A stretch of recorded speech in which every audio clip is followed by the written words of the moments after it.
জীবনে কখনো হতাশ হবেন না। জীবনে যাই হয়ে যাক না কেন কখনো হতাশ হবেন না। মনে রাখবেন আল্লাহ আপনার রব, আল্লাহ আপনার সাথে আছেন ইনশাআল্লাহ।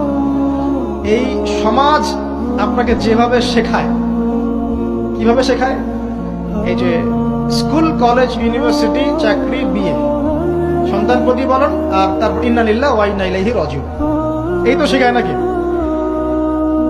সবসময় মনে রাখবেন যে আল্লাহ রাব্বুল আলামিনের পরিকল্পনাই আপনার উপরে সবচেয়ে বেশি অগ্রাধিকার যোগ্য, সমাজের পরিকল্পনা নয়।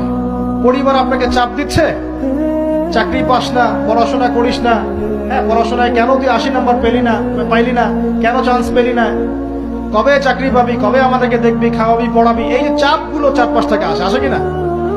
এতে করে অনেক যুবক দেখা যায় মাদকাসক্ত হয়, অনেকে দেখা যায় আত্মহত্যা করছে, ইদানিং করছে কিনা ভাই? এই শব্দটা থেকে আমি এই পয়েন্টটা আজকে লিখেছিলাম যে ভুলেও আল্লাহর প্রতি বিশ্বাস এবং তাওয়াক্কুল হারাবেন না।